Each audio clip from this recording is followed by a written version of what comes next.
Okay, well, welcome to Coffee with a Purpose on this nice, I guess, are we late November, September yet? But our guests this morning are Elizabeth Greer and Christine Guthrie from Spark Kindness. I've forgotten the exact date of when you joined us last, but I know you guys are a very busy organization. I get frequent emails from you, and we're pretty excited to hear what's going on with you guys and how we can be a part of it. Um, so, Elizabeth, I don't know if you know, we've got a small group so far, probably more will filter in, but we'll start with introductions like we usually do. Carrie, you want to say hi? Sure. Elizabeth, I know you pretty well. Christine, not so much, but Mm. part of Natick Rotary, Keep Natick Beautiful, Repair Cafe, and a few other miscellaneous things around town. Property management, handyman. I do a little bit of everything. Thanks, Carrie. Cindy?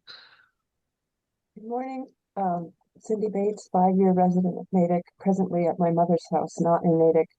Um, and I'm a Keep Natick Beautiful picker-upper and a trail steward.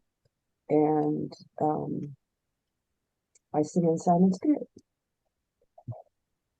Thank you. Brinley. Good morning. 25-ish year town resident, two kids, one still in public schools, town meeting member.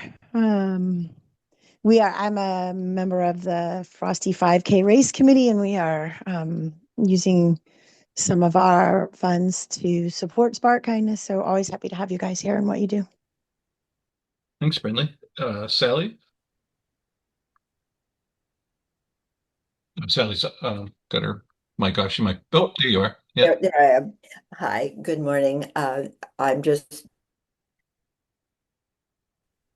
Oh, I'm just who I am. That's why I tried to be very brief this morning. No, I'm really my joy is to listen to Spark Kindness this morning. They're kind of rekindled my sense of community, paying attention to what young people want. I don't know. I have a couple of grandchildren and a great granddaughter, and I love how you have topics that are so timely and the way you care for Natick. And I went to the Screenager movie the other night because I really want to know how to help my adolescent and how to be aware of what the youngsters are facing really with so much media. And it's very forward thinking, and the way Spark Kindness pays attention to to issues that I think are important uh, for our town too. I just thank you. I thank you both, Elizabeth and Christine, and everybody. So good. Looking forward to hearing from you. yeah, I'm looking forward to hearing about the screenager thing. I'm not sure I had seen that email. Rick, do you want to say good morning? You're on mute, Rick. You gotta come on. Right, good. Oh, thanks, Doug, and good morning, and glad to be back at Coffee with a Purpose, and looking forward to Spark Kindness updates. Thanks, Rick. Sarah? Hi, excuse me, my voice is very raspy for some reason. I've been involved over the years in a lot of different things around Natick. Won't go into all of them, but I think I've been aware of you guys from the very beginning and really appreciate the work you're doing. Look forward to hearing you. Great. And I'm Doug. Sarah and I are, besides doing this group, are longtime members of First Congregational Church and involved in most of their outreach activities as well. So, Elizabeth, I'll leave it up to you as to whether it's a relatively small group, whether you want to entertain kind of questions as go along or hold them till the end, however is more comfortable for you. Did you have materials that you wanted to share on Yeah, your I screen? do. All I right, have a screen that I can share here. great. Let's see.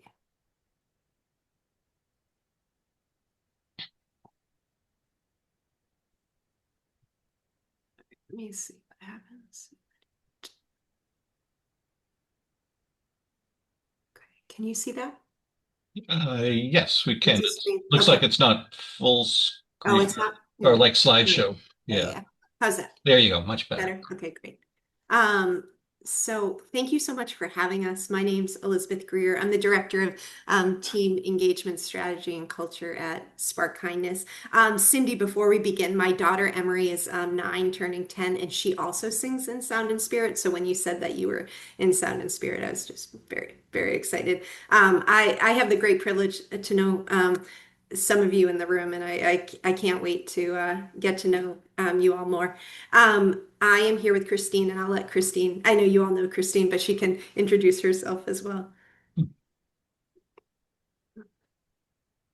Hi everyone, I'm Christine Guthery. I know all of you, most of you. I'm the founder and executive director of Spark, and I'm here really today to support Elizabeth. We're talking about our Spark belonging programming today, which is really something that she's spearheading. And yeah, I think it's a core part of what we do and particularly needed at this moment in time. So yeah, but I'm so honored to be here. Great.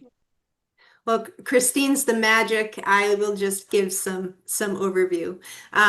But so, as you all know, Spark is sort of a multifaceted organization that does a lot of work. And one of our streams of work is what we call belonging programming. And at very high level, our belonging programming is our programming out in community where we're attempting to bring people together from different walks of life and different backgrounds with this really important thought that the more we are close up with one another, the better we are to handle the tough things in community. So Carrie and I met through Keep Natick Beautiful, and we've raked together. That's how we first met. And yet, if something happens in community and we're on the other side, I know Carrie because I went to this Connect and Serve event with Spark Kindness, and I know him as him and not as this person that's like on the other side of the aisle or the issue. Spark, Christine had this brilliant idea 15 years ago. And so we've been doing this belonging programming for years and years. But now, more than ever, we're finding it just so important to do this work in community. So just a little bit of a roadmap. Christine's going to talk about what belonging programming really is for Spark, why it's important. Then I'll just go through some of the events and programs that we're having in the fall that we really hope that some of you or all of you can come with us in community and join. And then at the end, we'd love to just sort of pick your brains. You are a community here, a community of belonging, what we like to say, and we just want to hear from you. How can we best support you and serve you? And do you have any ideas as we start planning our spring? So everyone can feel free to. We're a small group, so feel free to interject as you will. But we will have time at the end where we'd just love to chat with you all. So if that sounds good, we can begin. So I'll hand it over to Christine. Awesome. So before I start, I just want to acknowledge that uh, we are in this space now with you are all kind of super connectors. So a lot of, just listening to all of your introductions, it's actually elevating for me to hear all the ways that you are all connected. And in many of those ways, you are serving people, right? One of my colleagues just sent me a thing to put up in my office that it's a quote, we rise by lifting others. I think that is absolutely supported by research that so much of our well-being depends on how connected we are, and often how connected we are depends on how much we are in service to each other. And you are all in various ways, whether it's town meeting member, Keep Natick Beautiful, etc., so many ways connected. And it's so beneficial. And from the beginning, Spark has had an element of this in everything that we do. I also wanted to acknowledge Sally, just Keep Natick Beautiful, the Conaway family. I'll never forget, I was telling the team, we were texting yesterday, a story about the first event that I ever did when I really didn't, I mean, I still don't really know what I'm doing a lot of the time, but I really didn't know what I was doing. It was the first public event that we had about bullying prevention. And it had it was kind of it was an anti-bullying coalition event. There were so many people there, a lot of moving parts. I was very nervous. And the whole thing finished, and Pat and Jane Conaway came up to me and said, told me they were proud of me. And it was, I mean, it was one of the most meaningful things anybody in community has ever said to me, because they both are people who serve. They are both people who have given and given and given, and so many people trust them. And I had put them on a pedestal. So hearing that was just, it was wind in my sails to keep going. And that's, again, it's why we need community. And so, Sally mentioned the Screenagers program that we did recently. So Spark has from over 10 years ago had a series called it was called the Resilient Parent, Resilient Child series. Now it's the Resilient Community series, because we want to open it up to everyone. But it's always been free. We want it to be as accessible as possible. And it has information about mental health, about anti-racism, about digital wellness and the advent of screens and how that impacts on our lives. All the ways we always say at Spark, it's not enough to tell people and tell ourselves that we should be kind. Life is hard, as we can hear. It is hard being human, and we need support in navigating. If we don't, it's really hard to be kind, frankly. There's a lot of impediments to being kind. So that educational series is really important. But I think what makes it special and what makes it effective is that we don't just have speakers come and leave. We have speakers it's not only free, but it's connected to all sorts of resources, so people don't feel alone. That is really what so much of this is about. You are not alone. And so what we have tried to do, actually, with Elizabeth's leadership, we've really seen how, yes, we have educational programming that has an aspect of belonging to it. We gather beforehand or afterwards. You get a follow-up newsletter. You really feel that you're not alone in this. But we also, when you look at the data right now, the epidemic of loneliness that we're seeing in this country, not in just our area, the entire country, when you see the rates of mental health challenges for families, there's a real need, there's a real high level of isolation and a high level of stress among individuals and families. So we really felt, again, with Elizabeth's leadership, we need to be even more intentional about this.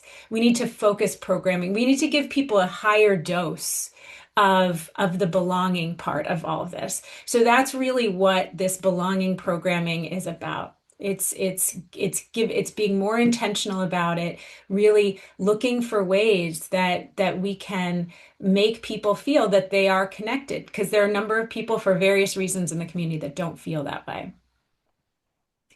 So yeah, maybe we'll go to the next.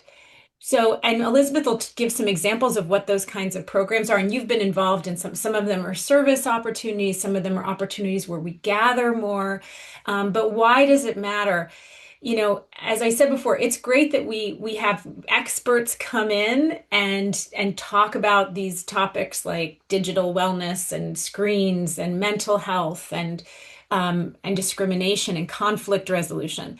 They're all wonderful, but what we all know is if you look at the greatest predictor of mental and physical health for people, it is social connectedness. That is it. There's actually a Harvard study too that they've done. It's been on men. I'm sure you've all heard of it. It's a study that's been done for like 75 years. And that is the number one conclusion that has come from it, is that social connectedness determines health, determines longevity, determines so much. And right now we are hearing from so many, And one of the trends now too is we're hearing, used to be that you would think that we were hearing from an older generation about loneliness, but right now we're hearing from a younger generation. Kids in their 20s are reporting high levels of loneliness and isolation. And this is despite being very connected online. And it is a mixed bag online. It's certainly not all bad. Kids are truly connecting with each other online, but it's not a replacement. It's also a way that people compare themselves to others, and that can exacerbate loneliness. Why am I not doing as well as this person? And that's true of people across the age span. People are comparing themselves to others online of all ages. But so what we see from belonging, from opportunities to connect with each other, that it has this really profound impact on our physical, mental, and emotional health. And so, and again, it matters because there is this, as you probably have all heard, the previous Surgeon General issued a lot of reports and data about this public health crisis of loneliness. And again, we're seeing all of the ways that you all are connected. There was a book I'm sure you've all heard of, a real seminal book called Bowling Alone that was written about, I think it's like 25 years ago, by this Harvard researcher. And so this was at least 20 years ago that the book was written. And it just talks about the trends in our culture right now, which are away from community. We have declining rates of involvement in faith organizations. We have declining involvement in like PTOs and PTAs. So when you look at like Rotary clubs, all of those we're seeing declines in membership in those. And we know that it's good for people. It's good for people. We know that it takes work to get out and connect, but I think probably all of us know once you're out and you connect, all of a sudden your problems don't seem as big. We always say at Spark, when we just focus on our own problems, it's like a prison because they seem very, very big, and we don't have the perspective of the world. When you get out and connect with the world, you hear about what's going on with other people. They help you, and all of a sudden you get some perspective, and you have people to talk to about things. So we see there's been a trend away from community engagement in in organizations. And so that's had an impact as well. Yeah, thank you, Christine. And one of our goals at Spark is to sort of um, make our organization a place where everyone belongs and that our barrier of entry is very low. And yet you can engage as much as you want, and that includes these programs that we're going to talk about in a minute, where we're hoping to give people an excuse to be in community, an excuse to look around them for the good that's happening. I think that this research has been part of the ethos for a long time, but I think in this particular moment, in this particular fall, more than ever, I think it's going to be really important for us all to be looking around us for good and to really like doubling down on kindness and community here, here in Natick and in Metro West. So if it's okay, I'm going to talk about just a few of our initiatives and programs, and then we'll open it up to questions and comments.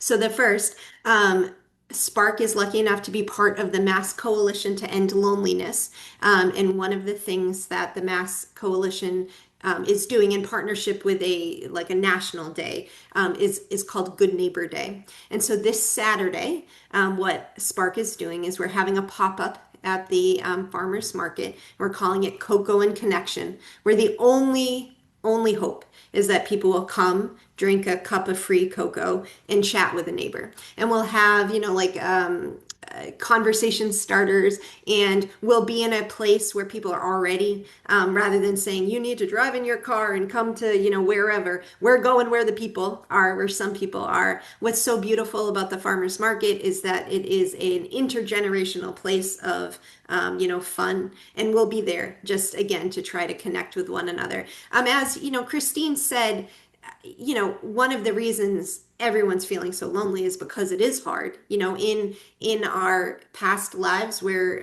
people maybe were more connected with a faith community or a certain community service club. Now people aren't, and so there isn't this automatic place to just go. Every Sunday I'm going to know someone who's like a different age than me, or in a different life stage than me. And so we're hoping to sort of recreate this in a very low stress sort of way. And so we do invite everyone here, if you're around from 9 to 11 this Saturday, to just come drink a cup of cocoa, chat with someone maybe that you don't know, or maybe that you do know.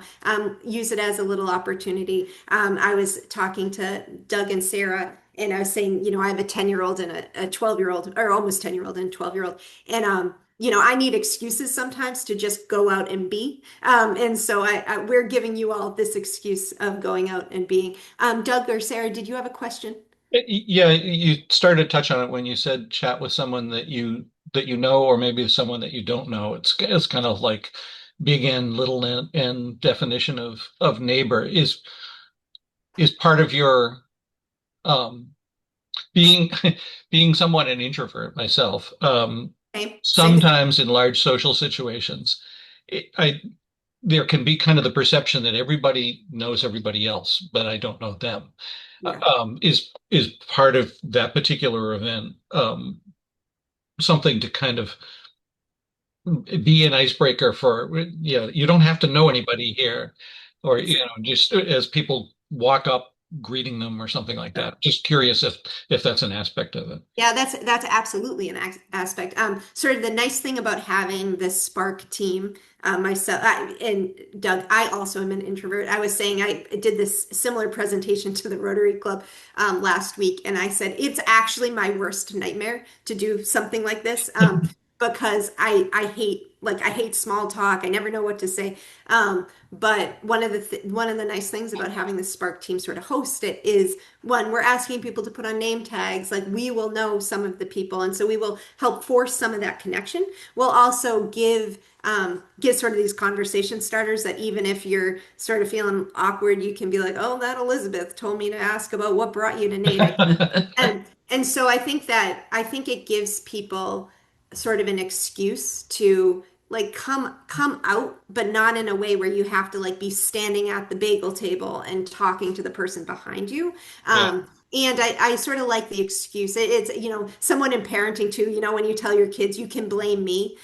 Spark is like, you can blame us for being friendly and like making Yeah, yourself. all the awkwardness goes on you. Yeah, right. Yeah, oh, absolutely. Well, I wasn't gonna come, but Spark was having this thing, and we feel bad, And so we hope, it is just, again, it's only a few hours. We may not have tons of people, but we may, right? And for us, it's like, small lift, big impact. And even if it's one person or two people that are new to Natick, who then come and just think that Natick's sort of a friendly place to be, that's worth it for us. So again, no pressure. And I get the introversion. Again, it's very funny in many ways that I lead this type of programming because, again, very, very introverted. So I don't love it. But what I do really look for is I think of it when I'm at the bus stop. I'm always looking around to be like, who's feeling left out? Who can I like introduce to so and so, And so Spark in some ways,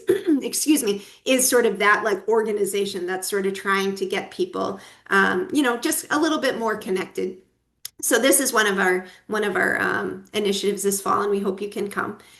Another initiative is a public service campaign called Caught Being Kind. And forgive me because I'm going to give you a little bit of the backstory. So we had been sort of muddling around this idea of like, how do we get community members to look around them and see kindness? And then one day I was with my family and we were driving to a gas station, and on Mill Street, was that Mill? No, 135. We went down Mill, turned left on 135. And in the middle of the road, there was a box of nails. And so we pull into the gas station, and I call the non-emergency police line, and they're like, yes, nails, we got it, And all of a sudden we pull back out of the gas station, and there's a police officer. And next to the police officer are community members who had stopped, and they started picking up the nails. And then from down the road, there was a landscaping company, and two of the people from the landscaping company were running with brooms to help. And I like almost burst into tears because I'm a very bittersweet, emotional person. And I said to my husband, I said, we need to take a picture of this because this is what I'm talking about. This is the kindness that's happening all around us. And at that time in the news, there was a lot of conversation, it continues to be, about people from different backgrounds not belonging in the community. And here in this moment was all sorts of different types of people who are here from different walks of life. They're just doing what was the right thing to do. I mean, I should note I didn't stop because I had children in the car. I couldn't pick up the nails. But it made us think like, how can we amplify this type of thing? And so from October 15th to November 15th, we are going to encourage community members to catch each other being kind. And what that will involve is going onto this form. And if I, see Christine picking up trash, I can go onto this form and say, I saw Christine Guthery picking up picking up trash. And what Spark will do is we will send a postcard to Christine to say one of your neighbors caught you being kind. They saw you picking up trash. At the end of this event, and I'll talk about this in a second, at the beginning of our annual Kindness Week, we'll have a celebration hopefully at the Connor Heffler Park, where we'll bring people together. Again, not to say, Christine Guthrie, congratulations for being kind, but to encourage people to come and just be together in this form of kindness. We hope to bring in, the schools will be part of it, community members will be part of it. We hope that the local groups and faith communities all sort of engage in this.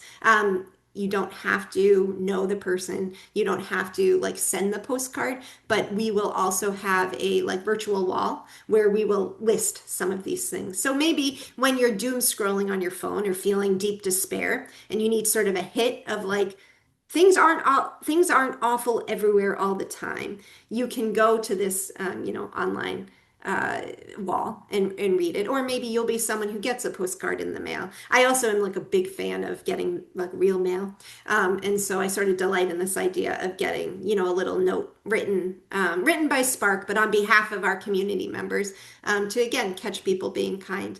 I think, yes, sorry. Oh, I'm sorry. No, go right It ahead. seems like there's a bit of a tie-in to the previous thing about neighbor too, but particularly, or maybe the introversion or something.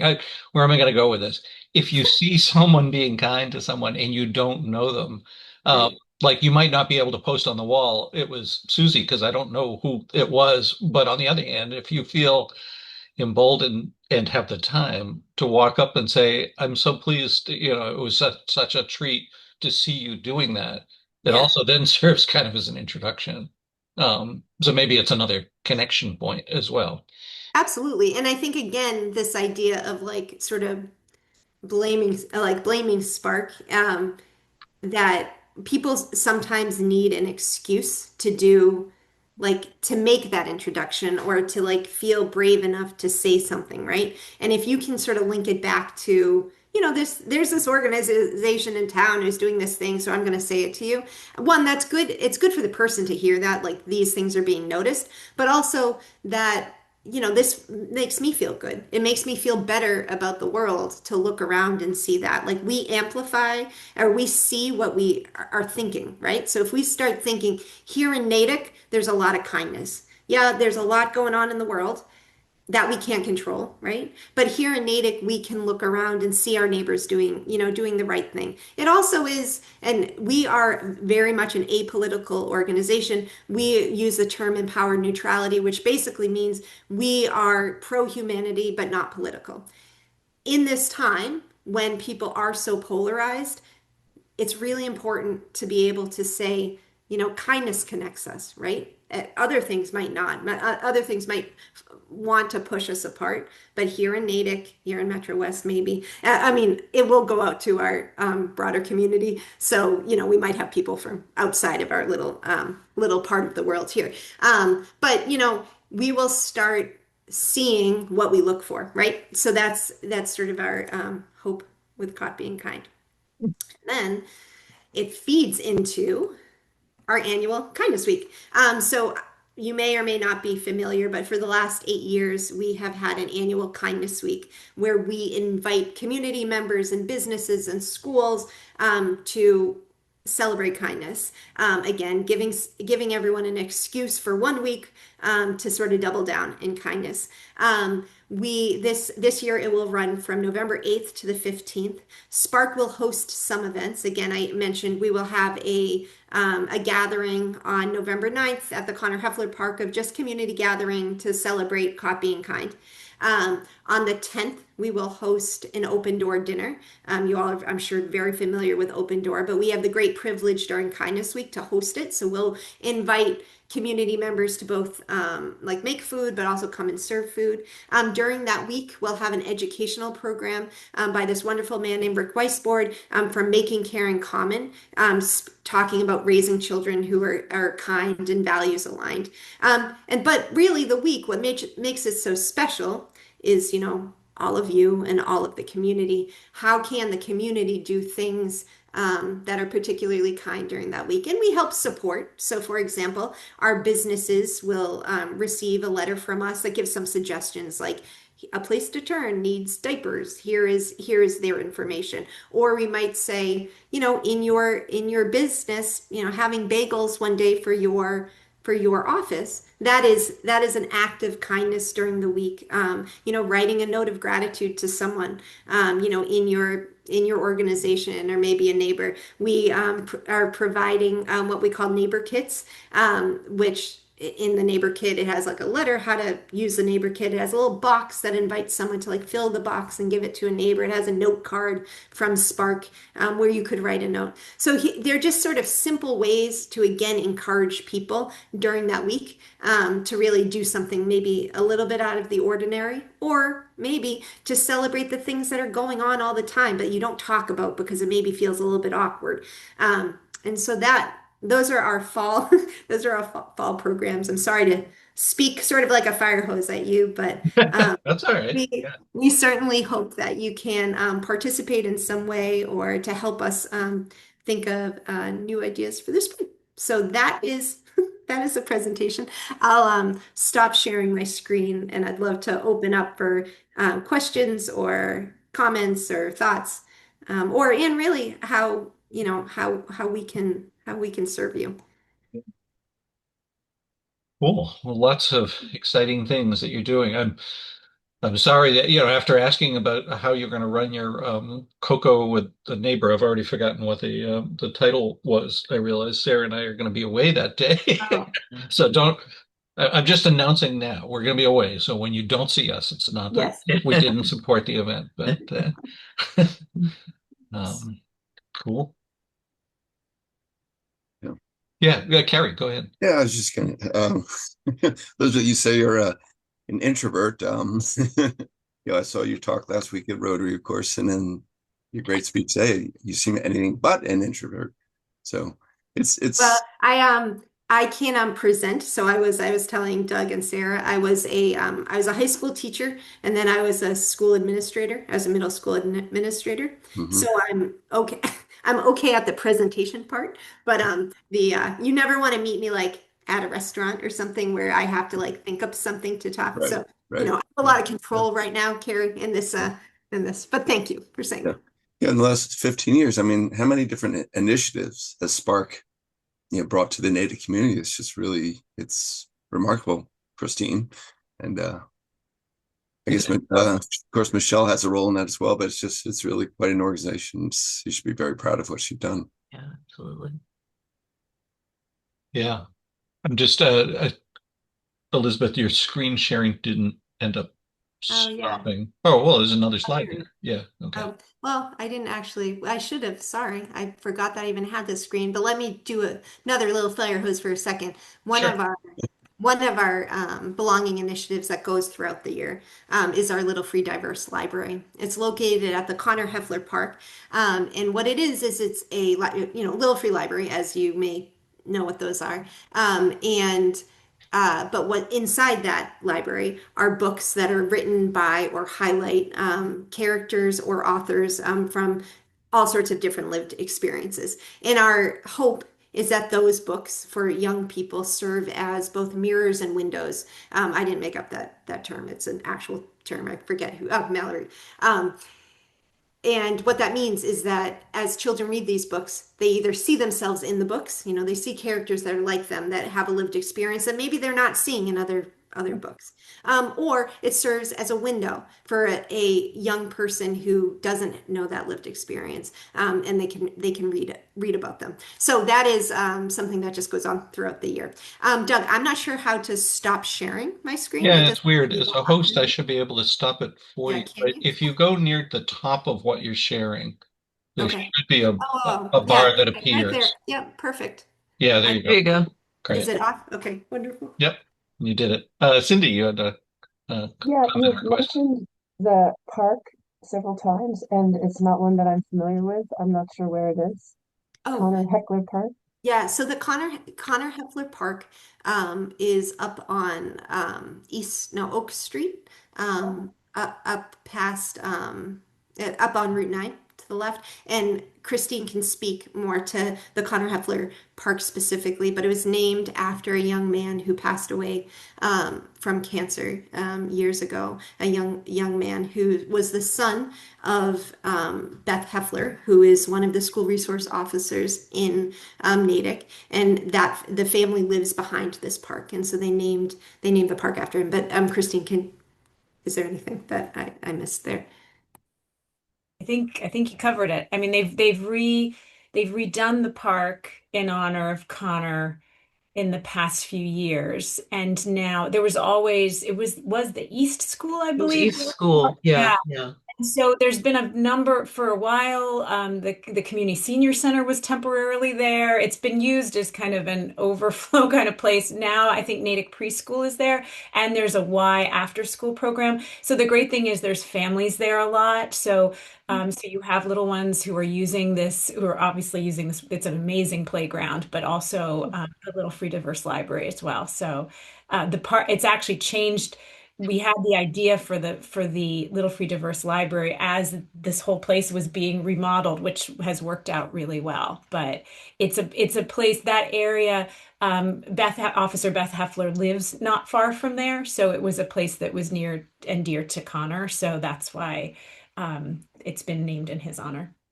Thank you. And one of the reasons Spark uses that space, not only because it's a little free, diverse library, but it's a place of like intergenerational gathering because there's a playground and there's a baseball field, but there's also quite a few like tennis courts that have turned into pickleball courts.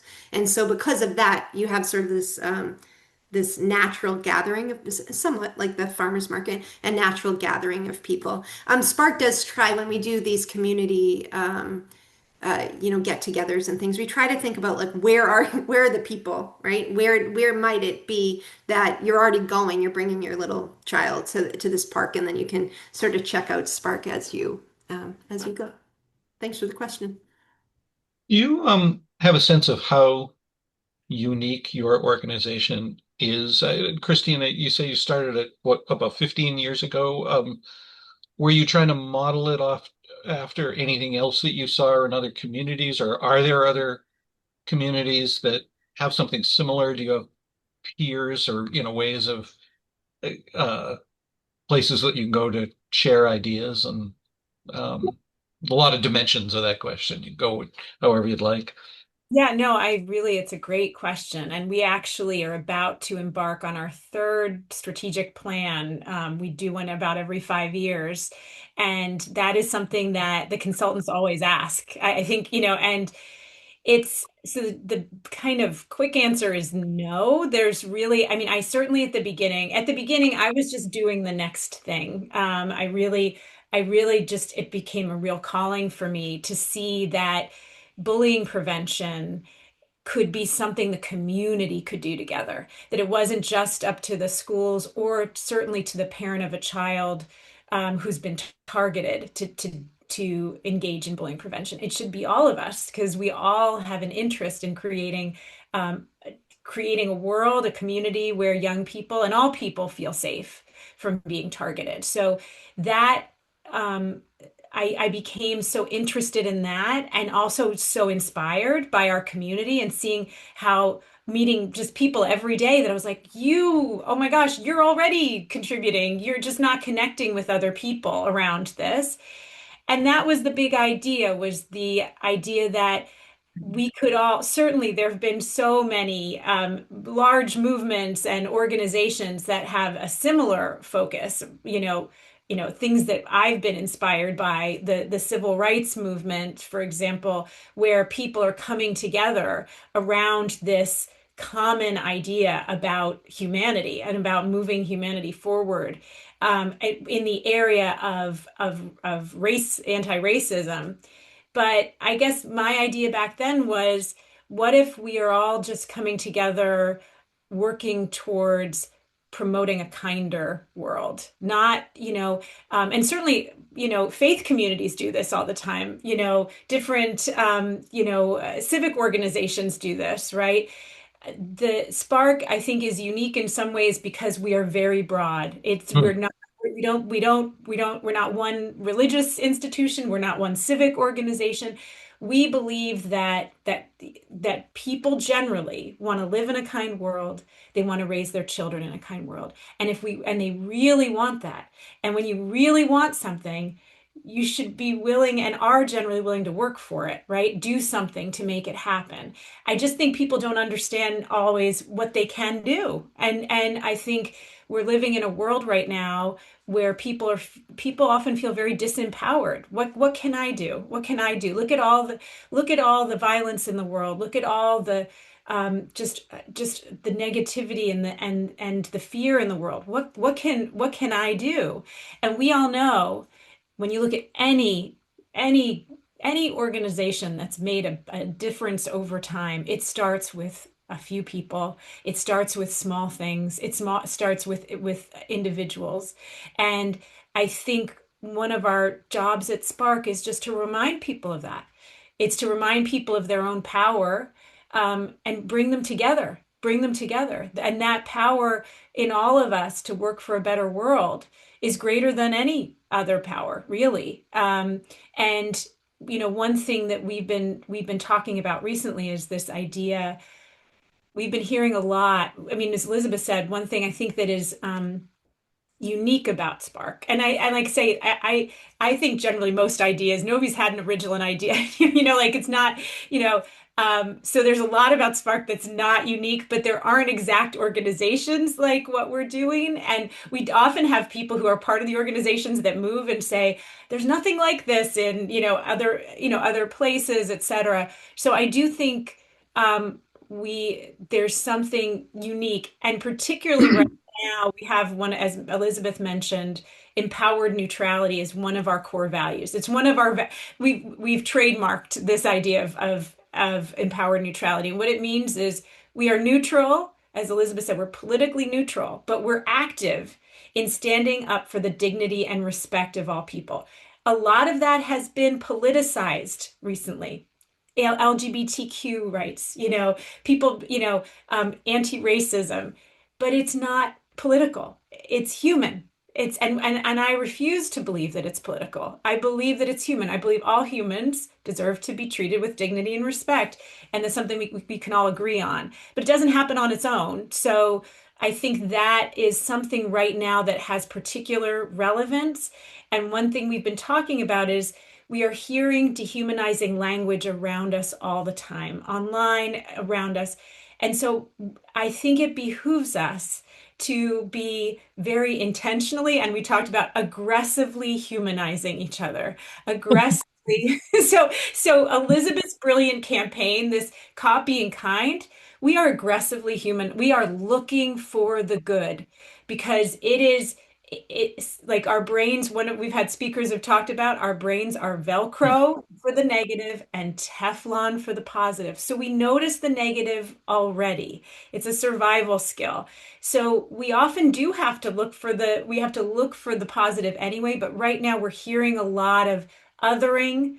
And what we also say is, when we start othering people for whatever reason, even when we believe that they are legitimately wrong and terrible, if we start othering and calling them that person, those people, that monster, it is one step down the road of legitimizing violence against somebody. So the more we humanize, the more we see that person as like us, and humans are less likely to harm another human, particularly with violence, than saying this is an other, this is somebody who's a monster, etc.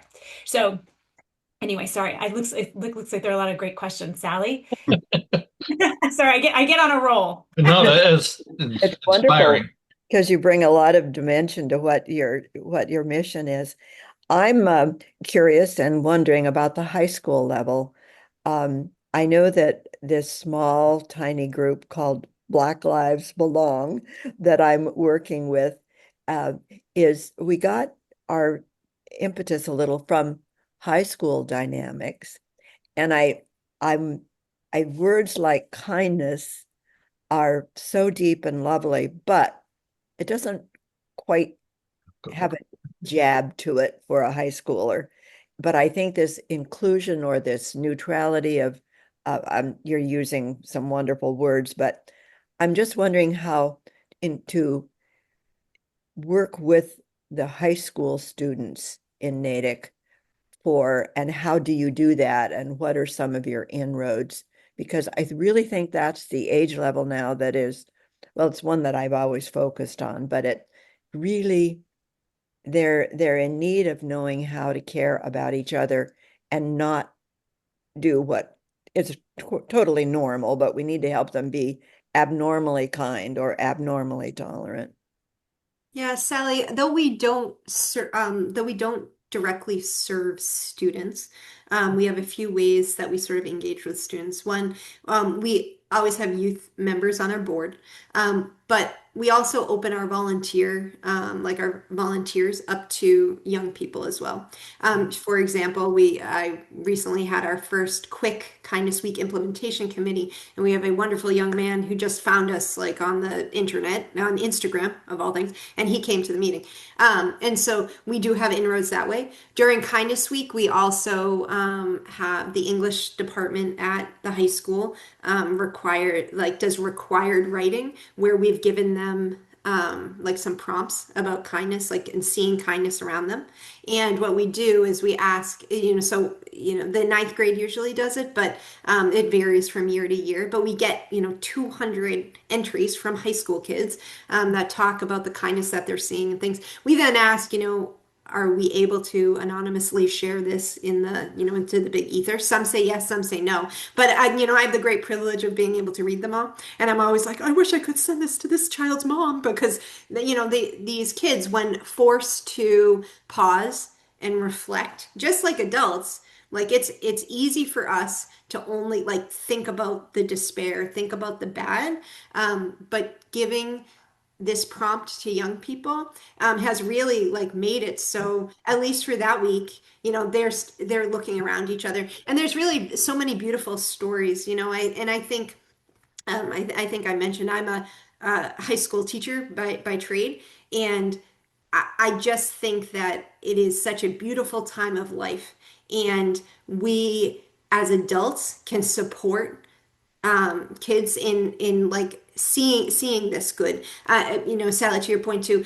So our volunteers, some sit like sort of with us throughout the year, but we also do one-off community service projects during the year, where we often have high school students. I mean, partially because they have to do community service, and we're like an easy way to get 3 hours, but we'll take it. And what that does is it brings young people among older people, which is great. And also just as like another way for them to like sort of give back to their community. Excellent. Good to know. Carrie?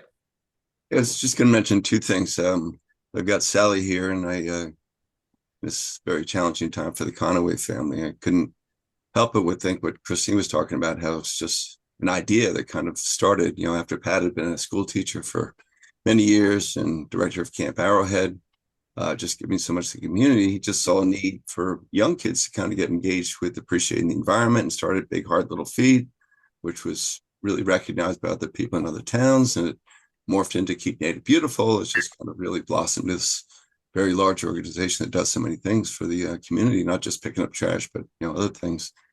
And then at the beginning of the talk today, you were talking about engagement. Leslie and I just got back from the Jersey Shore last night from a high school reunion, and hadn't been back there a long time. And it was, I'd been to one before. It was okay. This was just such a great opportunity to really engage with so many people that shared so many experiences with, and just had some great conversations and struck up, friendships that had kind of fallen by the wayside that, people stay in touch with again. And, Elizabeth, you being a high school teacher, that was such a important time in my life, and it was just so great to see so many people, share love. Cool. Sarah, you wanted to make some? Yeah, I don't really have a question, I guess, as much as a comment. I know Spark started out as kind of an anti-bullying organization, and for all that the world is becoming a more divided and polarized place, I do feel like we've come a long way in our interest in and understanding of bullying prevention. I remember when our oldest started elementary school, early elementary school in the 1990s, there was a boy that was bullied constantly. And if you ask the kids, why do you bully him? Well, that we don't know. That's just what we do. And I remember, it was really dumb reasons, like he has red hair, or, just really, it's like, why did this start? But once those kids got into that dynamic, it was kind of set. And I remember at the time, interest in bullying prevention was starting at the high school level, and thinking, by the time they're in high school, you've missed the boat on bullying issues. And I know that, our kids are long out of the public school system, so I'm kind of out of touch with this, but I'm interested in what, if anything, is being done these days with bullying prevention for maybe more like elementary age kids, rather than the high school. I know that at the high school they may need it, but I feel like, at least based on my previous experience, it might be needed at younger grades as well. Particularly the earlier you can kind of intervene and choke it off, it seems like the longer or the bigger impact of. So I guess that is a question after all. So yeah, we've come a long way, and there's still a long way to go. I think what now, I think with social emotional learning, which has really changed so much, decades ago, that wasn't such a core part of learning in schools. Mhm. And was thought of, well, schools is curriculum, right? Mhm. And we really come to the understanding that in order to learn, kids have to be able to manage their emotions. They need to be able to connect with each other, and they need to be able to develop empathy. So that has become really a core part of the elementary school experience. Interestingly, what the data is showing us now is that a lot of the bullying that happens in the younger years, a lot of it, that's the worst cases of bullying have to do with behavioral challenges that young people have. So a lot of times it's beyond what kids even can control. And Mhm. they don't, like, sometimes you say they don't know why they're doing things. Mhm. Older they get, it's generally about status. It's about Mhm. status and respect. And so a lot of the work that's, there's anti-bullying programs. And a lot of what we're doing through the Resilient Community series and what the schools are doing are about working on those underlying things that can just generally prevent this type of behavior. Because if you think about life, as I said before, life is hard, and humans have a tendency to scapegoat. Mhm. And when we scapegoat, we tend to scapegoat the people who have the least amount of power. Mhm.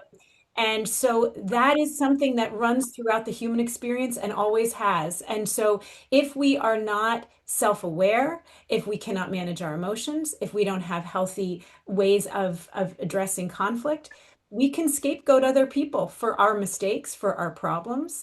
We can take out our own things on other people. And bullying is one way. We puff ourselves up by putting other people down. It's a human tendency for all humans. That's just the Yeah. truth, right?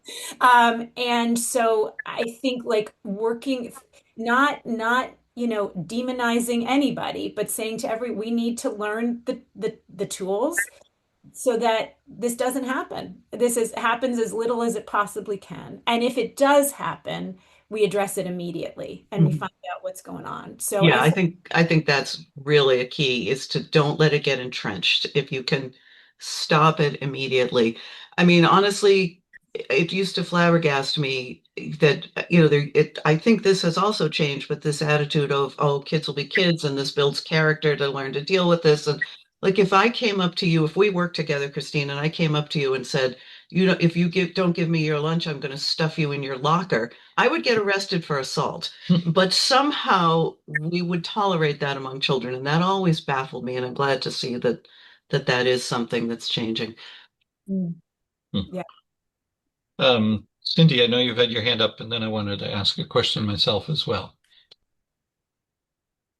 So, um, I'm curious about maybe maybe you're not the right people to answer the question, but having been um, bullied right through high school, K-12, in Weston, which is where I am and where I grew up.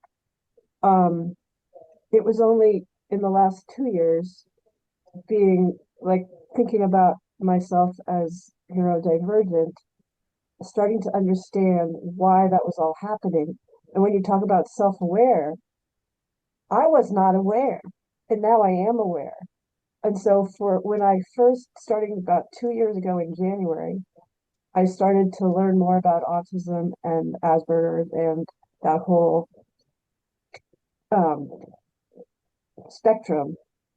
And and so suddenly, like one day I'd be reading something and I would have a memory flashback to kindergarten, and then the next day I'd read something and it'd be about a cousin or something, and it was like a series of ahas, like every hour, every day, and then every week, every couple weeks, and every month, and now it's every so often that I still have these flashbacks or sort of ahas about either me or somebody else, and and I'm much more aware, and it makes me feel so much to have such an understanding of who I was as a child and why I was so susceptible to being bullied. And so I wonder if the schools or if Spark Kindness has been educating all people, teachers and children, about neurodivergence as a thing, and and um, whether that would help with um, um, the bullying issue. I'm not really saying it the right way, but No. um, I think now there's much less tolerance on the part of teachers and other staff people.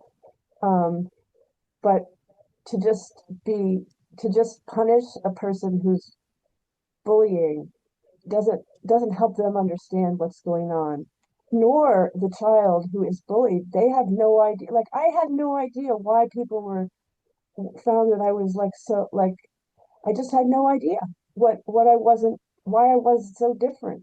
Yeah. It's kind of anyway. So I'm grateful for now at 65 finally figuring some of this out. Um, but just thought I'd ask what you to respond to that whole thing.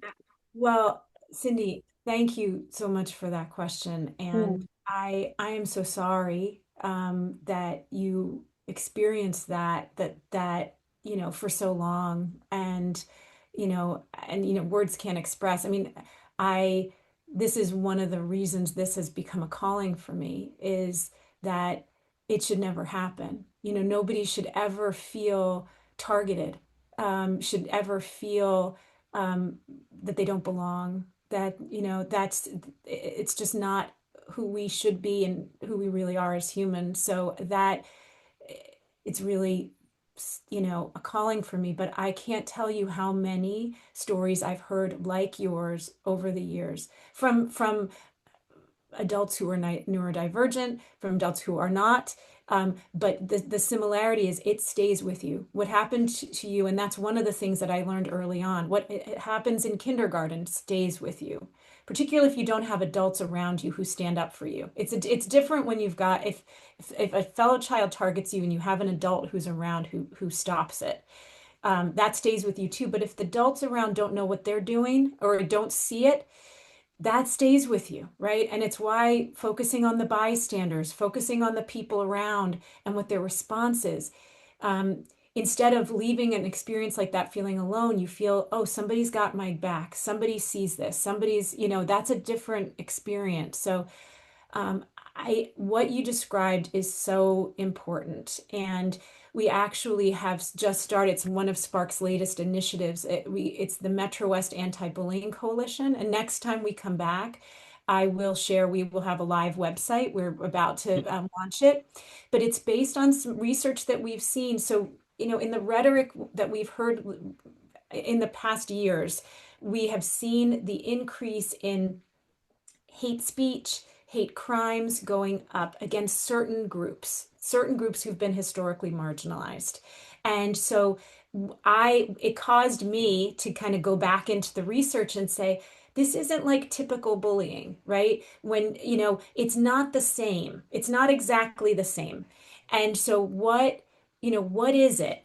And, whether it's based on race, whether it's based on your ability or disability, whether it's based on religion, these are not, kind of one of the typical bullying scenarios is, one student bullies another because the other is more popular than them, right? And they do something to take them down a notch. That's a pretty common thing in middle and high school. But when somebody targets somebody based on their identity and who they are,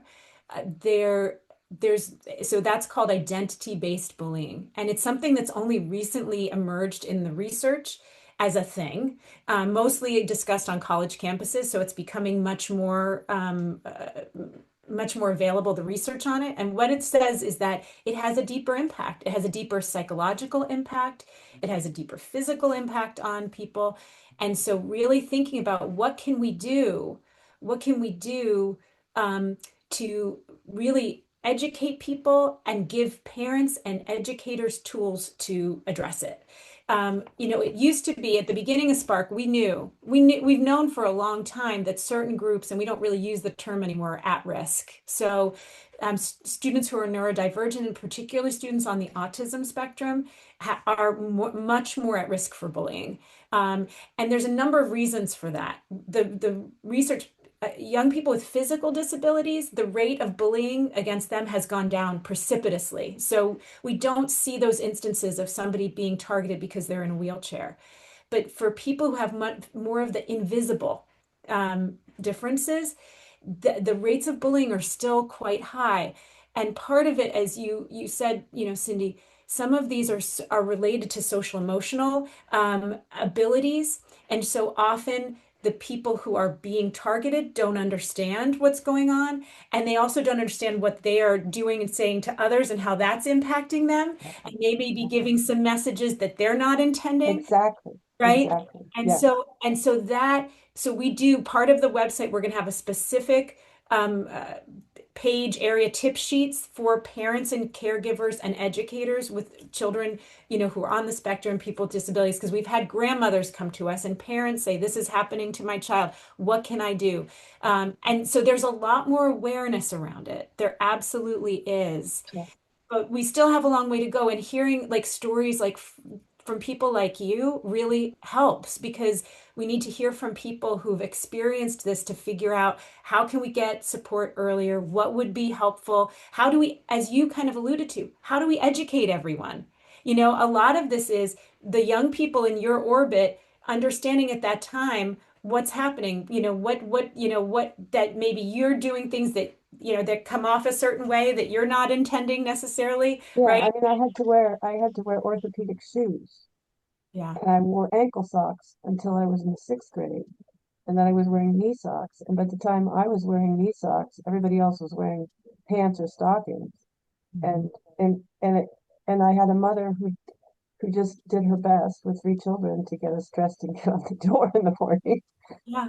And she didn't probably get it, but I didn't get it. I didn't get how important it was to wear the right thing, and I also didn't get, humor is something that I don't get very well, and verbal nonverbal cues. I'm Right. very verbal, so if somebody's looking at me a certain way, I didn't get it, Right. you know? And and so some of this is just when you have more people who are aware, in some ways they can act as translators to Yeah, say, yeah, right? yeah, And I think that is because it's not always we always say like, intent and impact. People do things all the time that they don't intend to have a negative impact on other people, and it can, right? And so often we need some bridging work. We need some just empathy because we don't understand what each other's going through. So, but I also hear from you something that I just think is so important to hear of how how much how much of an impact this made on you and how helpful it would be and to have somebody in your corner in that situation, right? And that's ideally kids, I don't believe in saying kids will be kids, but kids are kids and kids make mistakes, right? But the more we have people in there that are trying to help everybody um, be understood, be supported, etc., the better off we're going to be. I think that's the big thing. But I would love to stay in touch and share with you the work that we're doing with the coalition because some of it really addresses specifically what you talked about. Yeah, and Cindy, just to piggyback on what Christine said first, I'm so sorry you had that experience. I think a shred of hope is that language. The our parents did not have the same language that parents have today, and understanding both within like what their children were going through, and so they were unable. They were doing the very best they could, but they didn't have the language, right? And so when I look at my children as they're growing up, again, 9 and 12, they've had experience, be it on television, be it through books, that is so much more expansive than what I had as a child, right? To understand, they're in their little kid cartoons when they were little, there were characters that were on the autism spectrum, right? So they're like learning things that we didn't even know to learn, right? So I think that's important. And I think to just echo what Christine said, at Spark, it might sound naive, but I don't believe it is. But at Spark, we believe that if people knew their impact, most people wouldn't do the thing, right? And so part of the job of the grown-ups in these situations is to teach young people that yes, this might be a mistake, but this act had a much broader impact than they might think, be it on the person, be it on the other people that identify in the person. And I think that using that mentality takes away the vilification of young people because I think sometimes we're just like in the ethos, it's like bully, bad, can't, right? But if we change our mindset to say, if he knew better or she knew better, she wouldn't do this thing, right? How do we educate people proactively? So then our children are not making those mistakes, right? Because they understand like the broadness of their and the power of their words. So I think that there is a lot of hope.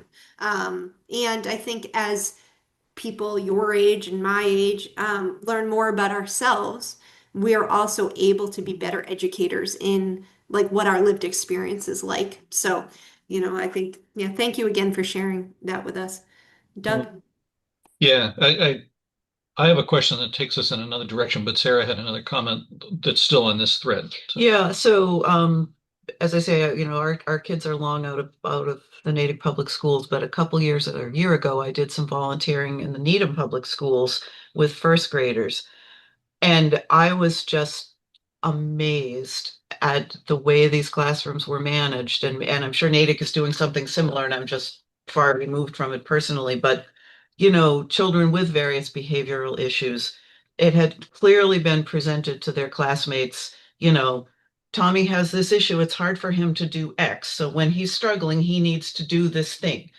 And they were fine with it. It's like, oh, he needs to go sit quietly by himself for a few minutes and then come And back. the kids were telling The you that. kids were doing this. Yeah. They had this understanding, and it was just amazing that, these are 5, 6-year-old children, And they were able, because it had clearly been explained to them in a non-judgmental way, everybody's different, and this person has these challenges, and that person has those challenges, and here's how we all help each other. And it was just stunning compared to, when we were in school, oh, that's the weird kid. He always does weird stuff. And, I was just very impressed by it. And as I say, I'm guessing Natick is very similar, and I just haven't had the opportunity to experience it, but it was really amazing. So, Yeah. Sarah, when I wear my other work hat, I do some educational consulting trying to make schools more accessible for kids with social emotional challenges. mhm, And one of the things that we talk about is really this neutrality around talking about emotions, talking about ability, mhm, and exactly what you saw in that classroom of like, we just plainly speak about the difference of a child, right? And I think when we look at generations before, part of it was that nobody spoke about the thing, right? And mhm, to link it back to Spark, one of the things I think we do so well is bring out some of the things that maybe have been sensitive in the past, mhm, whether it be a mental health disorder, whether it be substance abuse, and we talk about it in a very neutral way. mhm, Because as Christine said, our goal is for everyone to feel like they're not alone. You're not alone in the hard thing. There's a lot of people, that are in this with you, and want to learn about it, right? Either to support the person or they relate to, what is going on. So I'm glad that you're seeing that. I mean, I see that with my own children as they go through the elementary. And again, it's not perfect. This is still a major issue, and we have a lot of work to do. But I do think that, there's good work that is happening by parents and by, schools to try to make mhm. things better. Yeah, yeah. And it's certainly, as I say, looking back, sort of seeing three generations worth now of my own experience as a child, our kids' experiences, and now the experiences of kids that are, effectively around the age of our grandson. It's just amazing to see the differences. So, I definitely, it is a reason Progress. for hope. Yeah, it is a reason for hope. Yeah. And it's something that benefits everyone. That's the thing. We are community. So it's something that benefits everyone. And I think, yeah, we're talking about how, it is good for young people to be knowledgeable and sensitive and all of that, in order to make their peers feel included. But it's also just it's good for them to learn all of these things, all learn empathy, learn all of become more aware, learn, all about that, so that they will better function in the world as human Mhm. beings. This is good for them. So I think sometimes we have a focus on like, what are we doing for kids that need to be included more? And that's important, but we also this benefits everyone. The resources that go to this benefit everyone. They make us all. They make yeah they benefit the next generation and everybody as they move through the world. Yeah, and I think you can explain it to a child in a language that they will get. It's not that it's over their heads or too, scary or grown up or whatever. Yeah. You can Well, the present first it. graders get it. So, Yeah, I yeah. mean, you clearly these first graders in Needham had been presented with this in a very clear way that they totally got it. They didn't judge it. It was just a thing, and everybody moved on. And it was very, very impressive. Yeah, I mean, what's really great about young people is that they don't carry the adult context and stigma that we carry, right? So if we start these conversations neutrally and early, that's just their worldview, Yep. right? And I see that with all sorts of different issues, with my own children. It's just their worldview. They don't think it's Mm. weird. It's just what Yep, they it just see, is. you know? Yep. Yeah. So the question I wanted to ask goes it's a different topic, going back to something, Christine, that you were saying earlier, about that spark kindness is not political at all capitals. It's just that you affirm, the dignity of every person. I'm just wondering though, um, if you're seeing recently that is it becoming at all a challenge for people to not twist your message, but to see you as political when you're not. And I guess what I'm trying to say is I think it seems to a lot of us, shouldn't say us, that's the us and them, that that dignity, affirming the dignity of every person, seems currently to be more closely aligned with one political party than the other. And while you're not political and none of your messaging is political, are you getting, whitewashed, or are people turning away, thinking that they're pushing a political agenda when in fact you're not, but it might be getting perceived that way. It's kind of a mumbly way of saying it, but I think you get the gist. Yeah, no, it is, I think in the world that we're living in now, it is a both a unique place to be in and a challenging place to be in. And I think the uniqueness of it, I think, helps us be of service to folks. We've built trust with the community. You know, we are we are here we are we're here to talk about behavior. We're here to talk, and behavior often doesn't know any affiliation, and so I think so.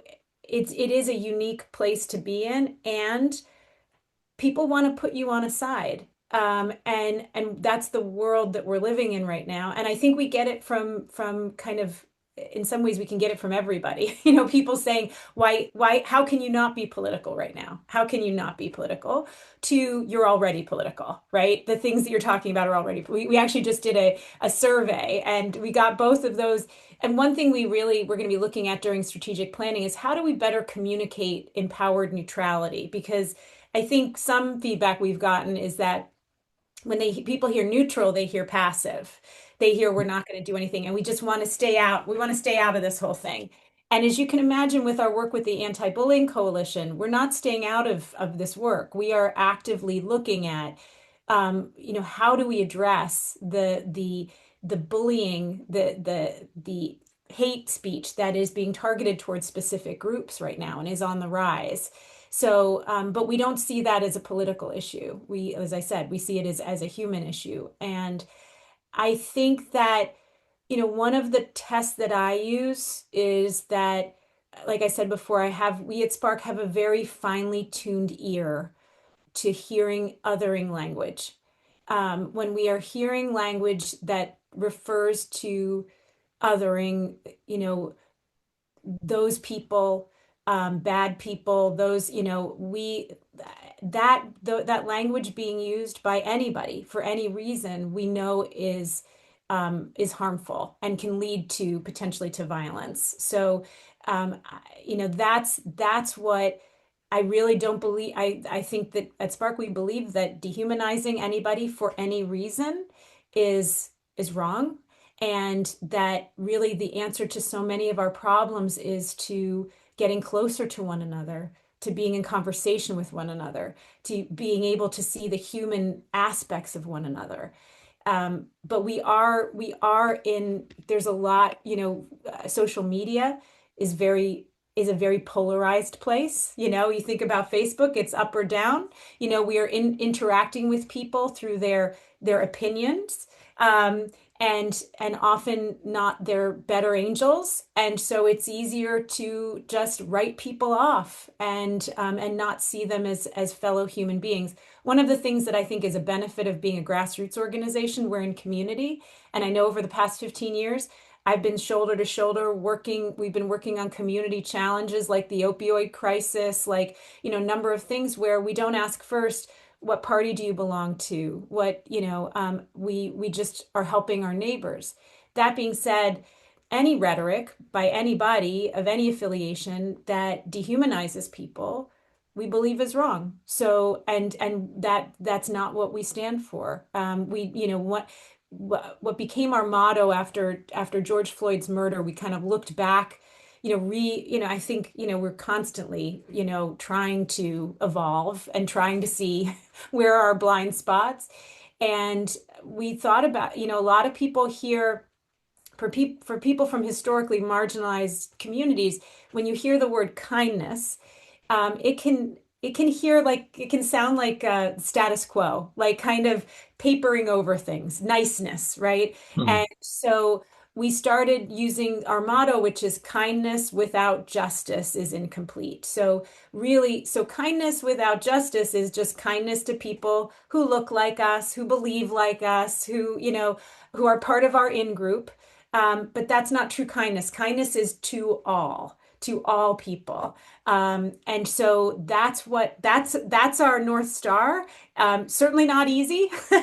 And we're not doing it perfectly all the time, but I think it's certainly a worthy endeavor to think about that. Are we giving respect and dignity to all people, no matter who they are? Good answer. Brinley, you've been patient, and I see Carrie with his hand up as well. Thanks. Yeah,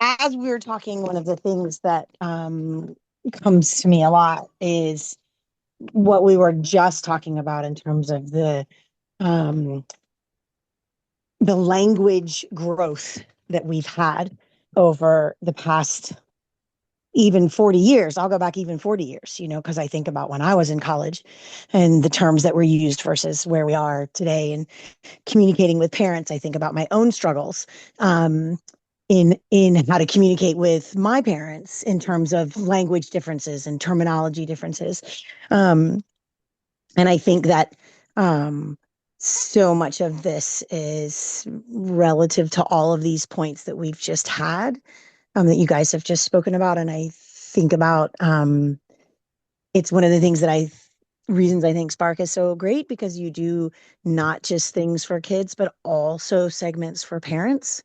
And I'm curious about that in between ground of the communication with kids, for having communications when they're with their parents, when the language isn't similar.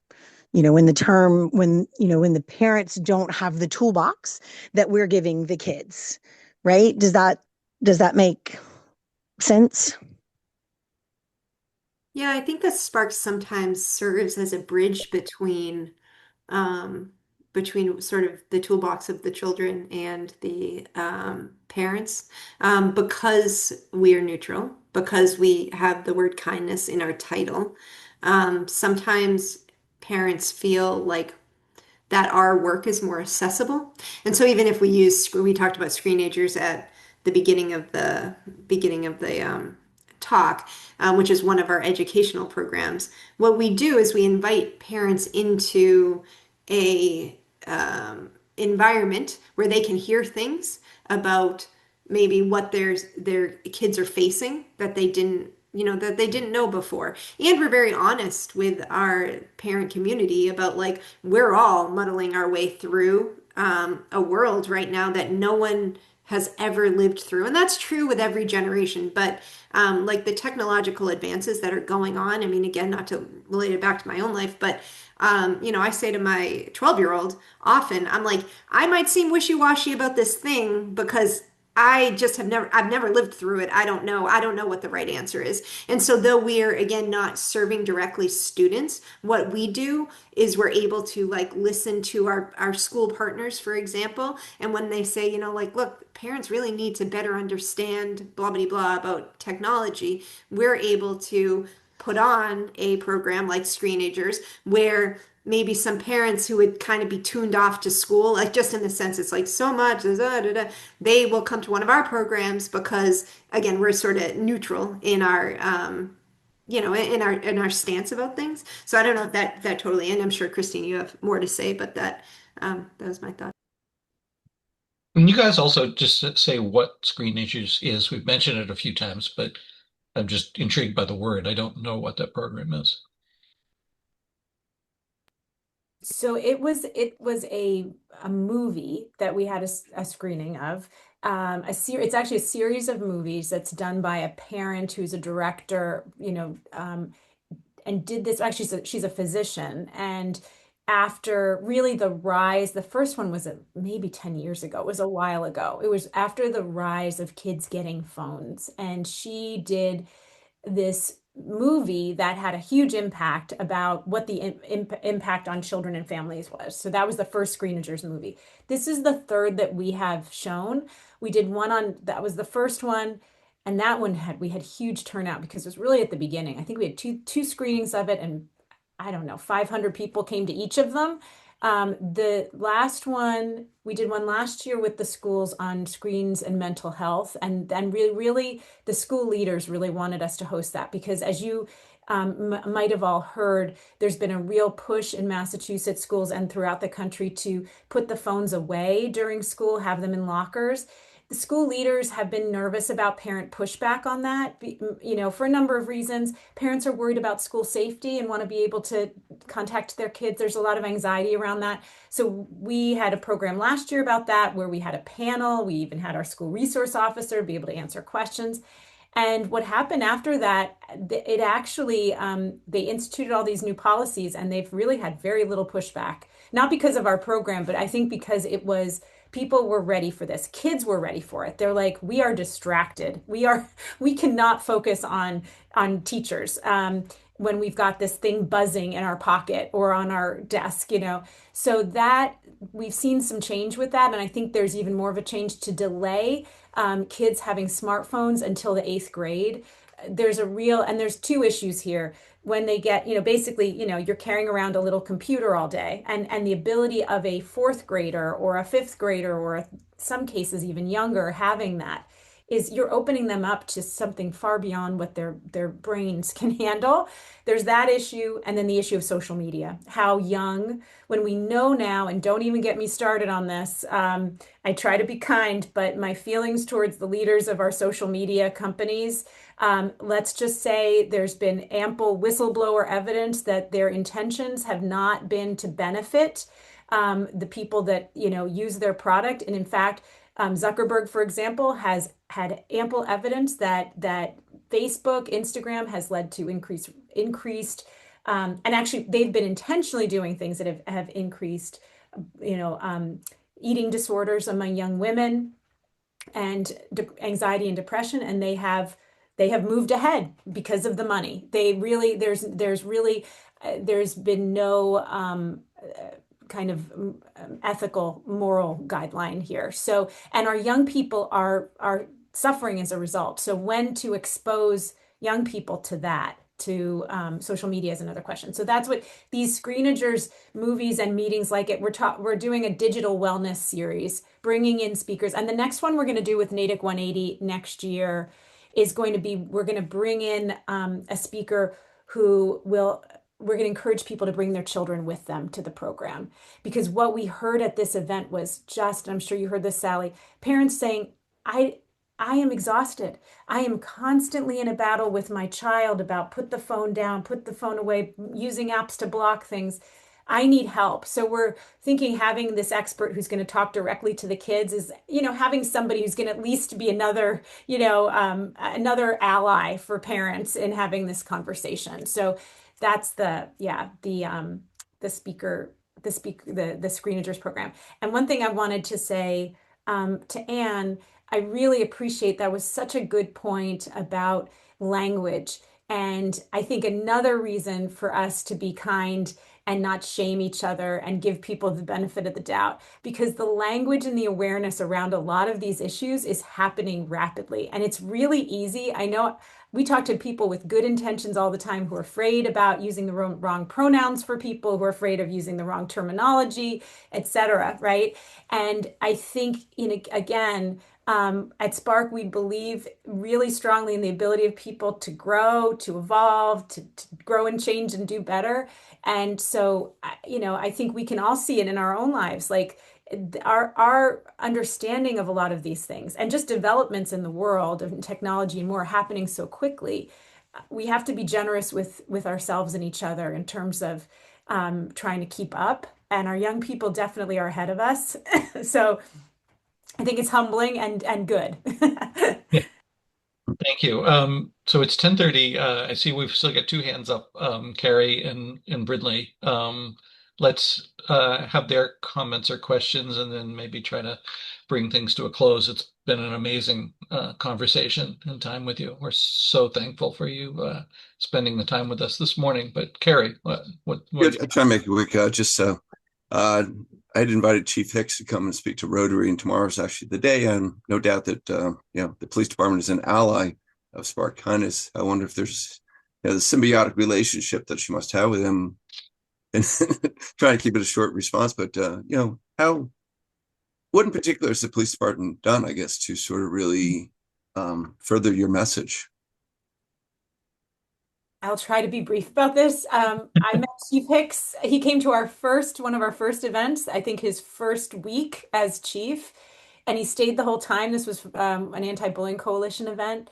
And we have been partners with the police, with both the school resource officers and the chief since then. I know that the chief really believes in community work, in proactive work. A lot of the things that we are involved with, mental health, discrimination, and bias, those things have, there's a lot of intersection with what the police are doing and the prevention work that the police are doing.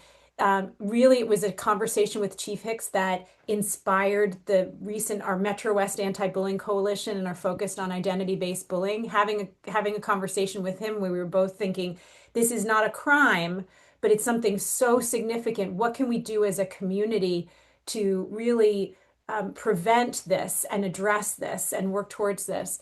We also work very closely with him I serve on the Freedom Team, and the police do as well, and that's a response team to acts of bias in the community. There's actually I'll put the website in the chat, but the police are really, and our school resource officers are really, they are in the schools on proactively looking. I think people don't often know what school resource officers do, but in Natick, we are very fortunate to have them both at the middle school and the high school. We have dedicated middle school resource officers who also go down to the elementary schools. And they really are proactively looking for these precursors to bullying behavior. And if there's something more significant that happens, even things that are close to being potentially criminal activity, they're there as a bridge to parents as well.